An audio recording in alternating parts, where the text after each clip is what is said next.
Hello friends, இந்த வீடியோவில் நம்ம பார்க்க போகிற கொஸ்டின் யூனிட் 1 அல்ஜிப்ரா டாப்பிக்ல இருந்து குரூப்ஸ் அப்படிங்கிற சப் டாப்பிக்ல இருந்து பர்டிகுலராக conjugate element and conjugacy class அப்படிங்கிற ஒரு கான்செப்ட் ஓரியன்டான ஒரு கொஸ்டினை சால்வ் பண்ண போகிறோம்.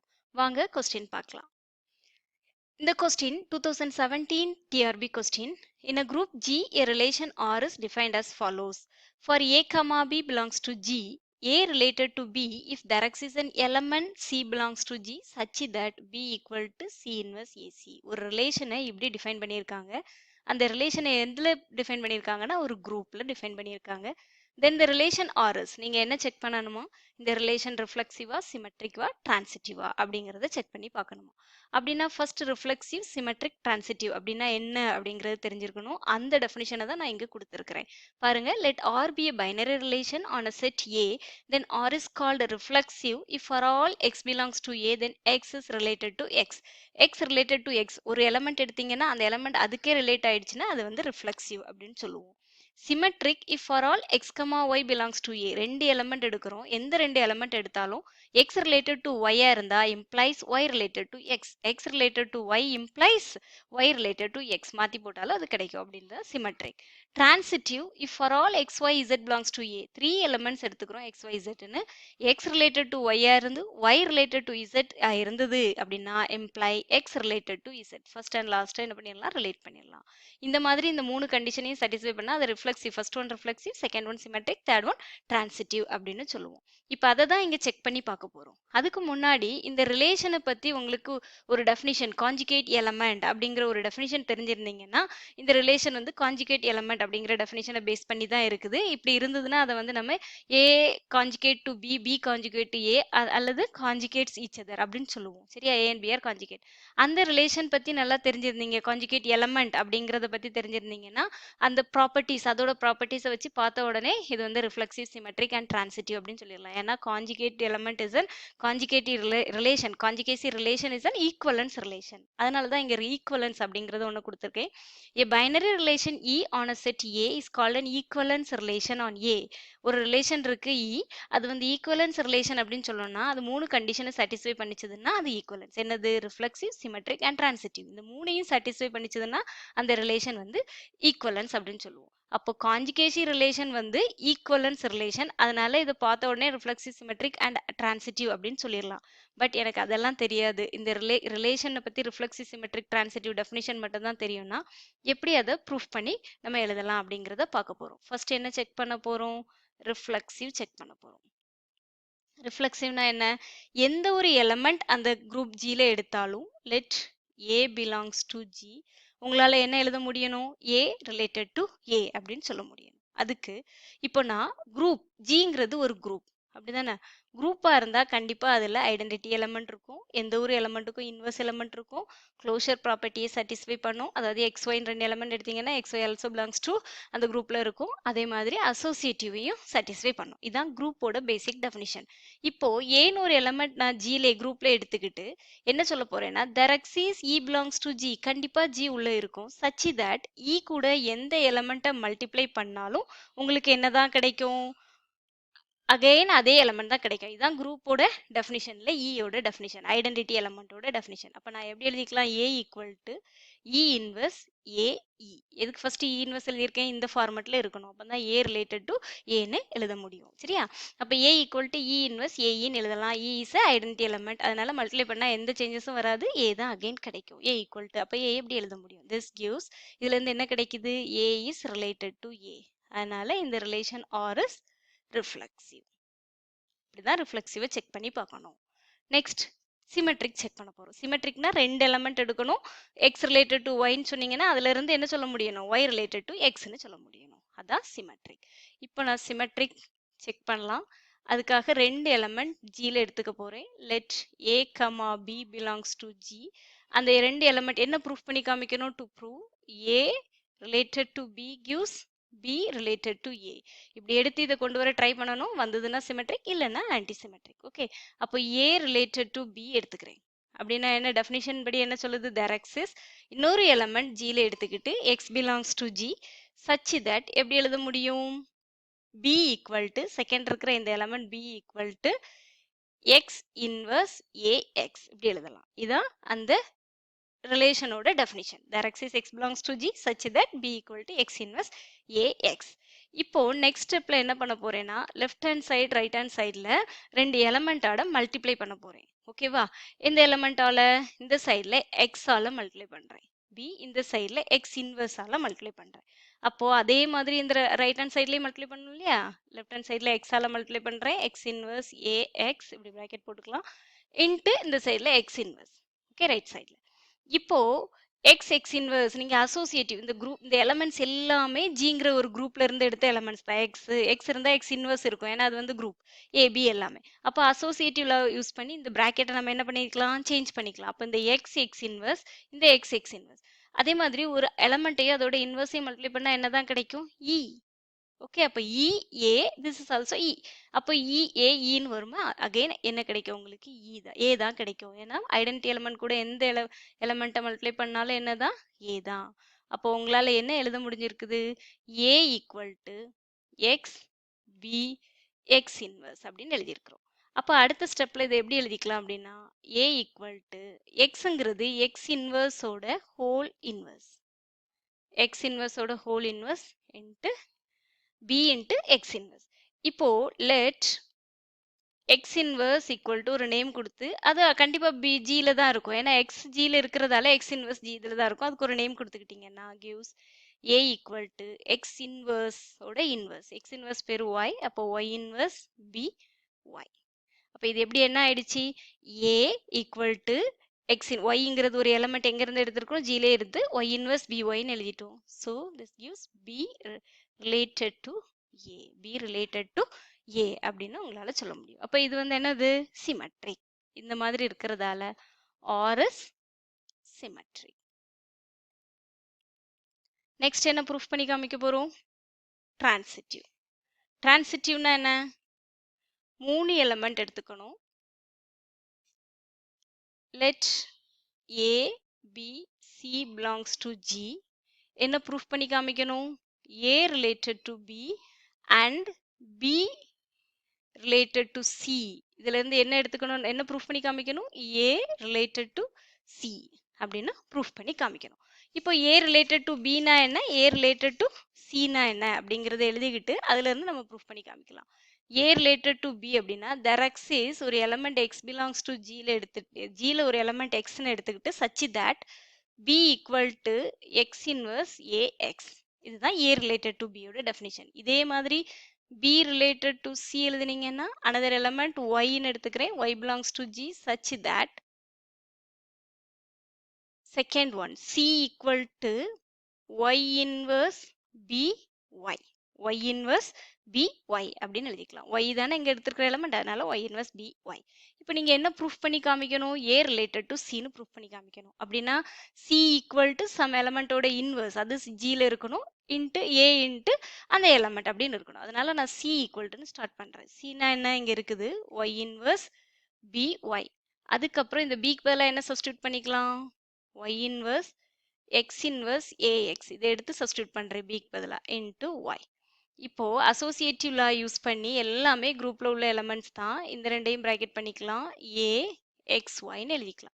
இப்போ Y inverse X inverse அப்படிங்கறத நீங்க எப்படி எழுதிக்கலாம், XY whole inverse XY. அப்படிதானே, குரூப்ல ரெண்டு எலமெண்ட் எடுத்தீங்கன்னா AB whole inverseனா B inverse A inverse. அப்போ Y inverse X inverse இருக்கிறத XY whole inverse எழுதிக்கலாம். இப்போ XY Xும் எங்க தான் இருக்கு, Gல தான் இருக்கு, Yயும் Gல தான் இருக்கு. அப்போ க்ளோஷர் ப்ராப்பர்ட்டி படி XY also belongs to G தான், குரூப்ல தான் இருக்கும். அதனால நான் let XY அப்படிங்கிற ஒரு எலமெண்ட்டுக்கு என்ன நேம் கொடுத்துக்கிறேன்னா Z நேம் கொடுத்துக்கிறேன். இது அல்லது எங்க தான் இருக்கும், Gல தான் இருக்கும். அப்போ ஃபைனலா என்ன கிடைச்சிருக்கு, C equal to Z inverse A Z for all Z belongs, there exists Z belongs to G, there exists Z belongs to G. ஓகேவா, அப்போ இதை வச்சு என்ன எழுதிக்கலாம், Z ஒரு எலமெண்ட் G ல எடுத்துட்டு C equal to Z inverse A Z அப்படின்னு எழுத முடிஞ்சதால A related to C அப்படின்னா என்ன meaning, R is correct transitive. இப்போ ஃபைனலா என்ன ப்ரூஃப் பண்ணியிருக்கிறோம், ரிஃப்ளெக்சிவ் சிமெட்ரிக் டிரான்சிட்டிவ். அப்போ ஆன்சர் என்ன, option B is the correct answer. இப்போ எனக்கு ரிஃப்ளெக்சிவ் சிமெட்ரிக் டிரான்சிட்டிவ் இதோட டெஃபினிஷன் மட்டும்தான் தெரியும் அப்படின்னா இந்த வேலை நீங்கள் வேகமாக ப்ரூஃப் பண்ணி பார்த்து என்ன பண்ணிடலாம் ஆன்சர் எழுதிடலாம். இதுக்கும் ரொம்ப டைம் எடுத்துக்காது, 2 மினிட்ஸ் வேணால் எடுத்துக்கலாம், 1 to 2 மினிட்ஸ் தான் எடுத்துக்கும். ஓகேவா? இல்லை எனக்கு காஞ்சுகேட் எலமெண்ட் அப்படிங்கிற ஒரு டெஃபினிஷன் தெளிவாக தெரியும்னா அதை பார்த்த உடனே அதோட ப்ராப்பர்ட்டிஸ் எல்லாம் தெரிஞ்சிருந்தீங்க, அதோட ப்ராப்பர்ட்டிஸ் எல்லாம் வச்சு நீங்கள் ஈக்குவலன்ஸ் ரிலேஷன் அப்படிங்கிறத உடனே சொல்லிடலாம். பாருங்க, காஞ்சுகேட் எலமெண்ட்னா என்ன? Let G be a group A comma B belongs to G and A comma B belongs to G. We say A is conjugate to B if there exists X belongs to G such that A equal to X B X inverse or A equal to X inverse B X.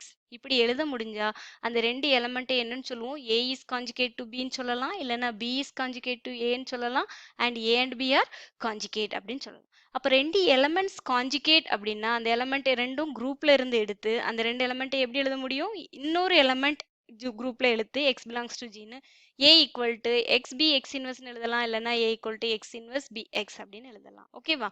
இதை ஷார்ட்டாக எழுதணும்னா we write இந்த conjugate எலமெண்ட்டோட relation வந்து இப்படி எழுதுவோம், equivalence relation. A related to B if and only if there exists x belongs to G such that A equal to x B x inverse. இதுதான் conjugate element. இதே டெஃபினிஷனை தான் இங்கே கொடுத்துருந்தாங்க, அப்படிதானா? B equal to C inverse AC அப்படின்ட்டு, A related to Bக்கு. ஓகேவா? அப்போ இது காஞ்சுகேட் எலமெண்ட்டாக இருந்ததுன்னா ஈக்குவலன்ஸ் ரிலேஷனாக தான் இருக்கும். இதே மாதிரி நீங்கள் டிஃபைன் பண்ணி இதை ப்ரூஃப் பண்ணி பார்த்தீங்கன்னா அதுதான் அதே தான் இங்கே ப்ரூஃப் பண்ணியிருக்கிறேன். அப்போ இந்த ப்ராப்பர்ட்டிஸ் ஒன்று இருக்குது பாருங்கள், ப்ராப்பர்ட்டிஸ் ஆஃப் காஞ்சுகேட் கிளாஸில் the relation of conjugacy is an equivalence relation ஆன குரூப் ஜி. இந்த ப்ராப்பர்ட்டி தெரிஞ்சிருந்தீங்கன்னா பார்த்த உடனே அது ஈக்குவலன், ஓகே அது காஞ்சுகேட் எலமெண்ட், அதனால அது காஞ்சுகேசி, அந்த ரிலேஷன் வந்து ஈக்குவலன்ஸ் ரிலேஷன், அதனால தான் கொடுத்துருந்தேன். ஈக்குவலன்ஸ் ரிலேஷன்னா என்ன மீனிங்? மூணு ப்ராப்பர்ட்டியும் சாட்டிஸ்ஃபை பண்ணிச்சதுன்னா ரிஃப்ளெக்சிவ் சிமெட்ரிக் டிரான்சிட்டிவ், இந்த மூணு ப்ராப்பர்ட்டியும் சாட்டிஸ்ஃபை பண்ணிச்சதுன்னா அது ஈக்குவலன்ஸ். அப்போ காமனா ஒரு ப்ராப்பர்ட்டி இருக்கு, the relation of conjugacy is an equivalence relation on a group G. அதனால அது என்னது? டிரான்சிட்டிவ், சிமெட்ரிக் அண்ட் ரிஃப்ளெக்சிவ் அப்படின்னு சொல்லலாம். இந்த ஃபர்ஸ்ட் ப்ராப்பர்ட்டியை யூஸ் பண்ணி நீங்க என்ன பண்ணிடலாம், அந்த கொஸ்டினுக்கு பார்த்த உடனே ஆன்சர் பண்ணிடலாம். ஓகேவா?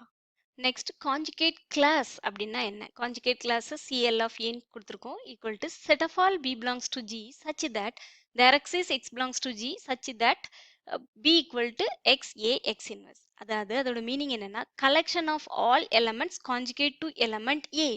ஏங்கிற எலமெண்ட் கூட காஞ்சுகேட்டா இருக்கிற எல்லா எலமெண்ட்ஸோட கலெக்ஷன் தான் காஞ்சுகேட் கிளாஸ். இப்போ பாத்தீங்கன்னா அதை எப்படி எழுதலாம்? CL of A equal to set of all B belongs to G, அல்லது B equal to எப்படி எழுத முடியும்? X A X inverse அப்படின்னு எழுத முடிஞ்ச எலமெண்ட்ஸ் B எல்லாமே எங்க இருக்கணும்?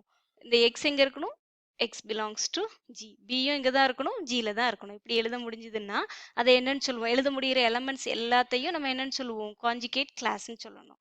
அப்போ இப்போ சப்போஸ் பாருங்க, A equal to இப்படி எழுத முடியுது, X B1 X inverse. Okay, அடுத்து அதே ஏயை திருப்பி எக்ஸுங்கிற எலமெண்ட்டுக்கு பதிலாக x1 போட்டுக்கலாமா? x1 b2 x1 inverse.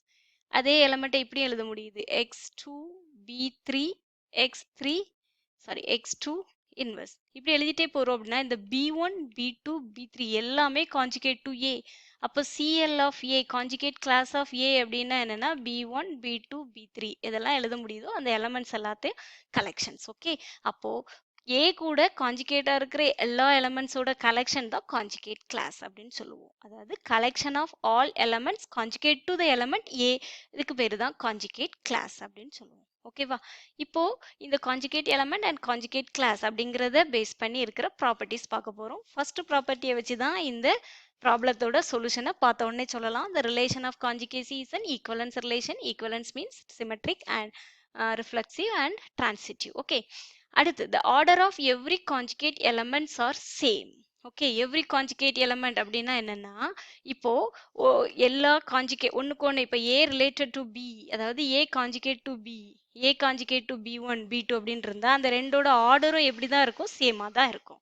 Suppose A is conjugate to B இல்லைன்னா A is conjugate to C அப்படின்னா A அண்ட் B அப்படிங்கிற ரெண்டு எலமெண்ட்டோட ஆர்டரும் A அண்ட் C அப்படிங்கிற ரெண்டு எலமெண்ட்டோட ஆர்டரும் சேமாக தான் இருக்கும். Every element of the group G is conjugate to itself. ஒவ்வொரு எலமெண்ட் எந்த எலமெண்ட் இப்போ ஏன்னு ஒரு எலமெண்ட் எடுத்தீங்க அப்படின்னா ஜியில் அந்த இந்த ஏங்கிற எலமெண்ட் அந்த அதே எலமெண்ட் ஏக்கு காஞ்சுகேட்டா இருக்கும். ஏன்னா அதை இ இன்வெர்ஸ் ஏன்னு எழுத முடியும் இல்லையா? ஏய இ இன்வெர்ஸ் ஏன்னு எழுதலாம்ல, அதனால தான். ஓகேவா? அப்போ எந்த எலமெண்ட் பி எடுத்தீங்கன்னா சி எடுத்தீங்கன்னா ஃபார் ஆல் எந்த எலமெண்ட் ஜிலேருந்து எடுத்தீங்கன்னாலும் அந்த எலமெண்ட் அதே எலமெண்ட்டுக்கு காஞ்சுகேட்டா இருக்கும் அப்படிங்கிறது ரொம்ப இம்பார்ட்டன்ட். நெக்ஸ்ட் பாருங்க, if G is abelian then conjugate class of A equal to singleton A. அப்படின்னா என்ன அர்த்தம்? அந்த காஞ்சுகேட் கிளாஸோட ஆர்டர் வந்து 1, ஒரே ஒரு எலமெண்ட் தான் உள்ள இருக்கும். ஜி இஸ் எபிலியனா இருந்தா, எபிலியன்னா கண்டிப்பா அதுல இருக்கிற ஒவ்வொரு எலமெண்ட்ஸ்க்கும் காஞ்சுகேட் கிளாஸ் கண்டுபிடிச்சிங்கன்னா சிஎல் ஆஃப் ஏ வந்து அதே எலமெண்ட் கூட மட்டும்தான் காஞ்சுகேட் ஆயிருக்குமா. சிங்கிள்டன் செட் ஆஃப் அந்த எலமெண்ட்டா இருக்கும். சிங்கிள்டன் செட் ஒரே ஒரு எலமெண்ட் தான் இருக்கும், எந்த ஒரு எலமெண்ட்டுக்கும் காஞ்சுகேட். ஏன் அப்படின்னா பாருங்க, இப்போ ஏ ரிலேட்டட் டு ஏ மட்டும் தான் சொல்றாங்க, ஏ காஞ்சுகேட் டு ஏ மட்டும் தான். அப்போ ஏ ஈக்குவல் டு எப்படி எழுத முடியும்? எக்ஸ் இன்வர்ஸ் ஏ எக்ஸ்ன்னு எழுதலாம். இப்போ இது வந்து எபிலியன் குரூப், அதனால உங்களால இன்டர்சேஞ்ச் பண்ண முடியுமா? அப்போ இந்த எக்ஸ் இங்க வந்துருச்சுன்னா X inverse X A this is equal to A தான். ஓகேவா? அப்போ எந்த ஒரு எலமெண்ட் எடுத்தாலும் அந்த ஜிங்கிற ஒரு குரூப் வந்து எபிலியன் குரூப்பா இருந்தா ஒரு எலமெண்ட்டுக்கு காஞ்சுகேட் கிளாஸ் கண்டுபிடிக்கிறீங்க. காஞ்சுகேட் கிளாஸ்னா என்ன? அந்த எலமெண்ட் கூட காஞ்சுகேட்டா இருக்கிற எலமெண்ட்ஸோட கலெக்ஷன். அந்த எலமெண்ட் கூட காஞ்சுகேட்டா இருக்கிற ஒரே ஒரு எலமெண்ட் அதே எலமெண்ட் மட்டும்தான். ஓகேவா? அதனால அது நம்ம சிங்கிள்டன் செட் ஏ அப்படின்னு சொல்றோம், காஞ்சுகேட் கிளாஸ் ஆஃப் ஏவை. அப்போ ஆர்டர்னா என்ன? அது உள்ள இருக்கிற நம்பர் ஆஃப் எலமெண்ட்ஸ் தானே, அது ஒரே ஒரு எலமெண்ட் தானே இருக்கும், அதுதான் 1. நெக்ஸ்ட் பாருங்க, conjugate class of all elements of Zn is also class conjugate class of A equal to singleton set A தான். ரீசன் என்னன்னா Zn அப்படிங்கிறது வந்து cyclic group. Zn modulo n integers over modulo n வந்து என்னன்னா cyclic group. எல்லா cyclic குரூப்பும் என்னவா இருக்கும்? எபிலியனா இருக்கும். எபிலியனா இருந்தா அந்த முந்தின ப்ராப்பர்ட்டில என்ன சொல்லி இருக்குது? ஒரு எலமெண்ட்டுக்கு காஞ்சுகேட் எலமெண்ட் அந்த ஒன்று மட்டும்தான். அதனால தான் இதான் ரீசன். ஓகே, Zn அப்படிங்கிற ஒரு எலமெண்ட் எடுத்தீங்க, குரூப் எடுத்தீங்கன்னா அதோட எந்த எலமெண்ட் எடுத்து அதுக்கு காஞ்சுகேட் கண்டுபிடிச்சிங்கன்னா ஒரே ஒரு எலமெண்ட் கூட தான் காஞ்சுகேட் ஆகும். அதனால காஞ்சுகேட் கிளாஸ் ஆஃப் ஒரு எலமெண்ட் எடுத்தீங்கன்னா சிங்கிள்டன் செட். ஓகே, அந்த எலமெண்ட் மட்டும்தான். ஓகே, நெக்ஸ்ட் பாருங்க, if G is finite, இதெல்லாம் ரொம்ப இம்பார்ட்டன்டான property. if G is finite இருந்தா then order of conjugate class of A divides order of G. Reason meaning என்ன? Order of conjugate class of ஏன்னா ஏன்னு ஒரு எலமெண்ட் எடுத்து அது கூட காஞ்சுகேட் ஆகிற எலமெண்ட்ஸ் எல்லாத்தையும் செட் ஆஃப் ஆல் போட்டு எடுத்தீங்கன்னா அதோட எத்தனை நம்பர் ஆஃப் எலமெண்ட்ஸ் இருக்கோ அந்த காஞ்சுகேட் கிளாஸோட ஆர்டரும் எதை டிவைட் பண்ணுமா? Divides order of G. ஜியில் இருக்கிற நம்பர் ஆஃப் எலமெண்ட்ஸ் தான் ஆர்டர் ஆஃப் ஜி, அதை டிவைட் பண்ணும். இதெல்லாம் முக்கியமான ப்ராப்பர்ட்டிஸ். அடுத்து order of conjugate class of A கண்டுபிடிக்கணும்னா என்ன கண்டுபிடிச்சா போதும்? Order of G equal to order of N of A. அப்போ N of A, order of ஜிங்கிறது குரூப்போட order. Order of conjugate class of ஏனா காஞ்சுகேட் கிளாஸ் ஏ கண்டுபிடிச்சி அதோட நம்பர் ஆஃப் எலமெண்ட்ஸ், அப்படிதானே? அப்போ n of a னா என்ன? set of all elements of G which commutes with A. commutes with A. n of a னா normalizer of A அப்படின்னு சொல்லுவோம். அப்படின்னா n of A அப்படிங்கிறது என்னன்னா xன்னு ஒரு எலமெண்ட் எடுத்தோம்னா nxa equal to ax இருக்கணும். அப்போ A கூட கம்யூட்ஸ் பண்ற செட் ஆஃப் ஆல் எலமெண்ட்ஸ், ஜியில் இருக்கிற எலமெண்ட்ஸ் தான் என்னது? நார்மலைஸ். கம்யூட்ஸ்னா என்ன? மாற்றி மல்டிப்ளை பண்ணாலும் சேமாக வரணும். Left coset equal to right கோசெட்டாக இருக்கணும் அந்த எலமெண்ட்டுக்கு. ஓகே, அப்போ ஏ கூட கம்யூட்ஸ் பண்ற எலமெண்ட்ஸோட செட் ஆஃப் ஆல் கலெக்ஷன் தான் என்னது? N of A. X A equal to A X அப்படிங்கிறது சாட்டிஸ்ஃபை பண்ற எக்ஸ் எல்லாத்தையும் கலெக்ட் பண்ணீங்கன்னா அதுதான் என் ஆஃப் ஏ. அப்போ order of conjugate class of A கண்டுபிடிக்கணும்னா நீங்க order of G divided by order of normaliser of A போட்டீங்கன்னா போதும். இது ஒரு important properties. Next, the number of conjugacy classes of Sn is equal to P of n. எத்தனை conjugate classes இருக்கும்? Number of conjugate classes of Sn அப்படின்னு கேட்டிங்கன்னா Sn symmetric group அல்லது permutation group அப்படின்னு சொல்லுவோம். is equal to P of n. P of n அப்படின்னா என்னன்னா partition of n. Suppose S1 அப்படிங்கிற குரூப்புக்கு நம்பர் ஆஃப் காஞ்சுகேட் கிளாஸ் என்னன்னு கேட்டாங்கன்னா P of 1. பார்ட்டிஷியன் ஆஃப் என்னன்னா அதை எத்தனை டைம்ல எத்தனை வகையா எழுத முடியும் அப்படிங்கிறது தான். P of 1 வந்து 1 தான். P of 2 2, P of 3 3, P of 4 5. எக்ஸாம்பிளுக்கு நான் P of 4 எழுதி காமிக்கிறேன். P of 4 அடிஷன்ல எழுத போறோம். பாருங்க, 4ன்னு ஒரு ஆப்ஷன் எழுதலாம். நெக்ஸ்ட் 1 plus 1 plus 1 plus 1 அப்படி எழுதலாமா? நெக்ஸ்ட் இது ரெண்டையும் ஆட் பண்ணி 2 plus 1 plus 1 அப்படி எழுதலாமா? Next 3 plus 1. நெக்ஸ்ட் இந்த ரெண்டையும் மட்டும் ஆட் பண்ணி 2 plus 2ன்னு எழுதலாம். ஓகேவா? அப்போ எத்தனை காம்பினேஷன் கிடைச்சிருக்கு? 1 2 3 4 5. அதான் P of 4 5. 4 எத்தனை காம்பினேஷன்ல அடிஷன்ல எழுதலாம்? அதுக்கு 4க்குள்ள இருக்கிற நம்பர்ஸ் வச்சு 0 to 4க்குள்ள இருக்கிற நம்பர்ஸ் வச்சு. ஓகேவா? இதே மாதிரி P of 5 எழுதுனீங்கன்னா 7 கிடைக்கும். 7 வரும். இதான் பார்ட்டீஷியன் ஆஃப் 5. 5 வந்து 7. பார்ட்டீஷியன் ஆஃப் n அப்படிங்கிறது அந்த nங்கிற நம்பரை nக்குள்ள இருக்கிற நம்பர்ஸ் வச்சு எத்தனை அடிஷன்ல காம்பினேஷன்ல எழுத முடியும் அப்படிங்கிறது தான் பார்ட்டீஷியன் ஆஃப் n. சப்போஸ் உங்களுக்கு ஒரு SN குரூப் கொடுத்துட்டு S2 S5 அப்படின்னு கொடுத்துட்டு நம்பர் ஆஃப் கான்ஜுகேசி கிளாஸஸ் கண்டுபிடிங்கன்னா நீங்க P of S5னா P of 5 கண்டுபிடிச்சா போதும். P of 5 equal to 7. S4னா P of 4 கண்டுபிடிச்சா போதும். P of 4 equal to 5. 5 காம்பினேஷன்ஸ்ல இங்க எழுதி காமிச்சிருக்கிறேன். இதான் எக்ஸாம்பிள். ஓகே, இதெல்லாம் முக்கியமான properties of conjugate element and conjugate class.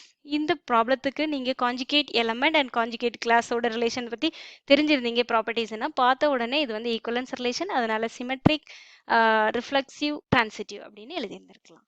இந்த மாதிரி டெய்லி ஒரு கான்செப்ட்ல இருக்கிற கொஸ்டின்ஸ் எடுத்து சால்வ் பண்ணி வீடியோஸ் போட்டுட்டே இருக்கிறோம்.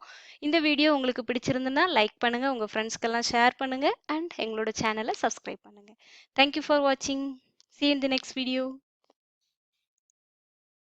If you like this video, please like, share and subscribe my channel to encourage me. Thank you.